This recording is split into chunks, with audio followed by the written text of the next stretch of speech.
Good evening, ladies and gentlemen, and welcome to another Propagandacast with me, ImperialDane. Today I have for you a 1 versus 1 on Semois. We haven't had Semois so far, so I'll be explaining a few of the details of you. Right, now, although I should probably mention first that I'll be playing as the Panzer Elite in the southern half of the map. And in the northern half we have the Americans under honor. 1st Infantry Division versus 17th SS Panzergrenadiers, or something like that. Now, for a quick run over on the map, we have a sharply divided map with 2 rivers, making for some difficult movement in some parts, in particular for the southern map, where there are numerous choke points, whereas for the northern part it appears less so, but actually there are also 3 points from which to only move from. Although cutting them all off is going to be quite difficult and rarely anyone actually bothers. But we have 3 victory points spread throughout the center of the map. We have a small village in the center with church and cemetery.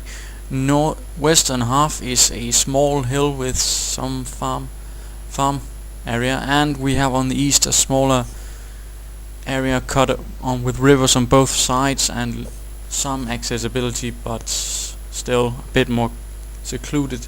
We also have these 2 fuel points, quite vital, and you'll usually find someone trying to cut them off, and for that you'll see many players of the more experienced kind trying to wire them off so it can't be so easily reached, and if any engineers try to capture them, you'll spot it and be able to quickly react with some troops to scare them off. So, anyhow, let's get to it. Me as the Panzergrenadiers of the 17th SS. Nasty. Very well. Kettenkrad moving out, securing fuel and going for a route that somehow approximates this using shift, so I don't have to continually order it around. And it's actually something you newcomers might want to use for future games, where you just go open up this tactical map and then click through all the points you want to go while holding down shift, and it'll be automated. Although you should be aware, if it's catching fire you might want to move it away. So, Panzergrenadiers out on the field. Gewehr 43 upgrade going in. The Gewehr 43 mostly being equipped for reconnaissance units, though, and the Panzer Elite has in fact been modeled on Panzergrenadier reconnaissance units from during Market Garden in general. Anyhow, in the north we have the Americans moving out slowly and a barracks going out, producing riflemen. And yes, I am switching sides a bit. I'll try to do that as I have been recommended that I should do it, and I do think it's a good thing. So let's have a bit of a look at the Americans and see what they are up to. Riflemen moving out, and my Panzergrenadiers are slowly securing a path through the middle area, securing the town, since that's going to be a major hotspot, as it usually is. Some players love to stuff machine guns into these buildings, as some do offer excellent firing lanes, although it should be noted several of them also have some blind spots, like this one, which for example has a hard time covering some parts. And we have this one, which can be used to in fact seal this area off if you're quick enough. Although that does take some daring and some luck. Panzergrenadiers encountering the first riflemen seeking cover in the garrison. The building cafe, I believe, not sure the name of it, opening fire on the riflemen who are standing out in the open against semi-automatic equipped riflemen. Panzergrenadiers forcing the riflemen back with some losses and wounds. 2nd Panzergrenadier team moving up to support and going for this strategic point, cutting off any early advancement into this part of the map. At the same time we have the engineers slowly moving out in the northern half, securing the fuel point. And do we have any attempts at securing this one? No. Honor has not decided on that, and we have a rifle team deciding instead wants to move over here instead of right through this part, which is probably a good idea, since running into 2 Panzergrenadier teams out in the open usually results in a loss for a single team. At the same time, back in my base I am setting up a Kampfgruppe company, and I'll be going for a infantry half-track since I'm quite fond of those and playing with Panzergrenadier tactics.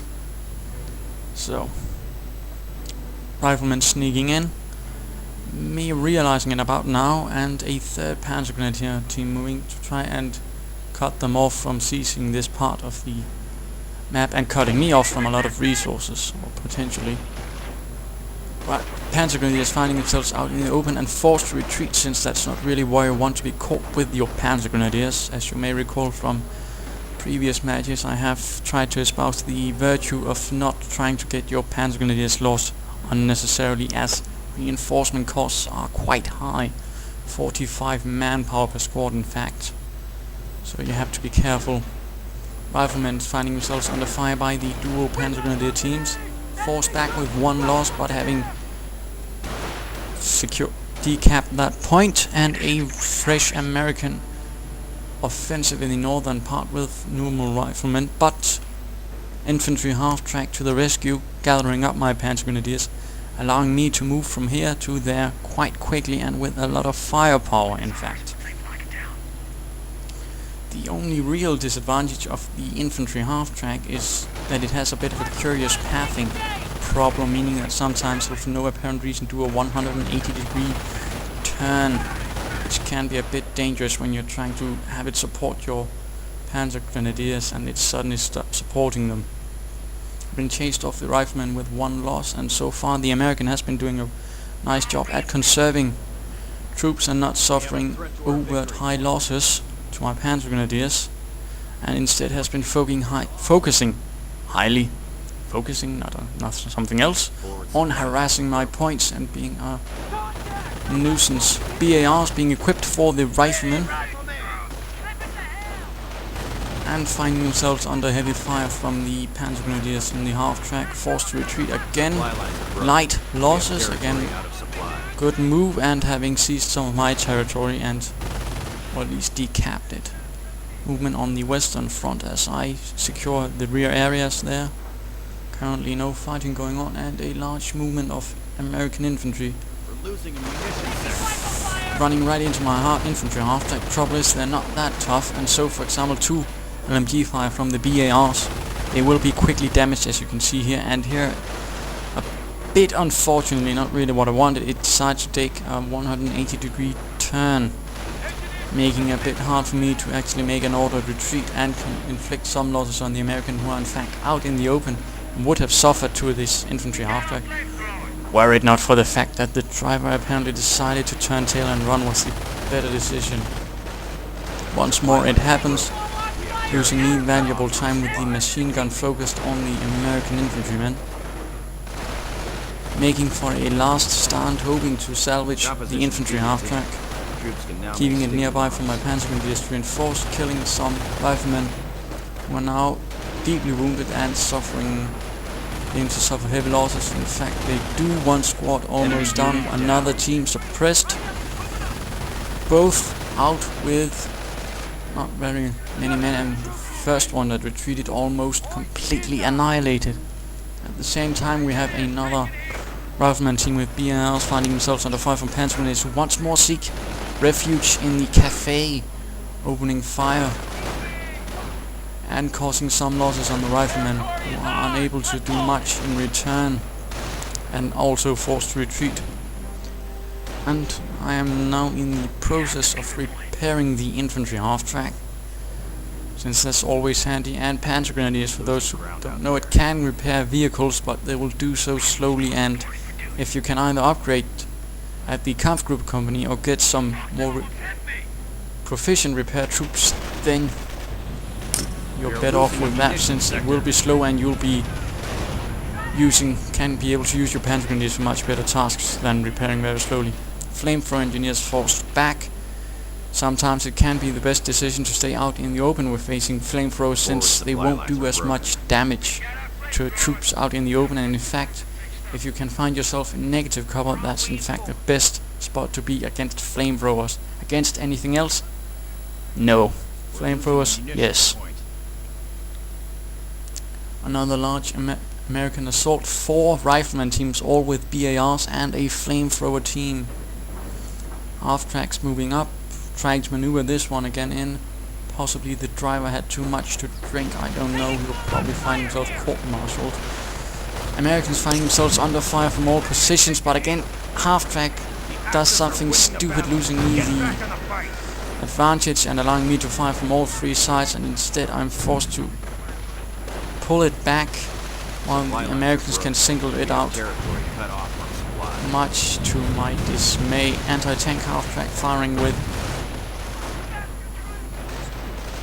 Oh, I can't remember the name of the ability, but it has an ability that allows it to fire quite accurately against infantry, causing some losses, in fact having killed already 6 Americans.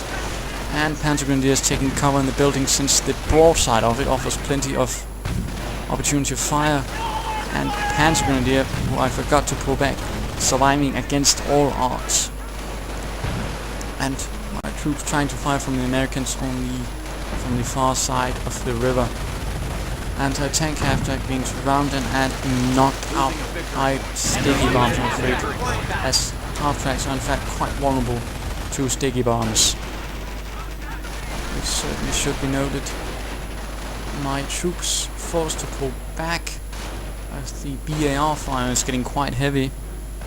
And the half-track is once more badly damaged. And my opponent has gone for the airborne infantry doctrine, which is something you'll see most Americans do against the Panzer League currently, in particular because it has the ability to call in the strafing run, which is currently extremely effective against Panzergrenadiers. In fact, you'll find it be able to kill a Panzergrenadier squad with one run, unless they're completely blobbed together.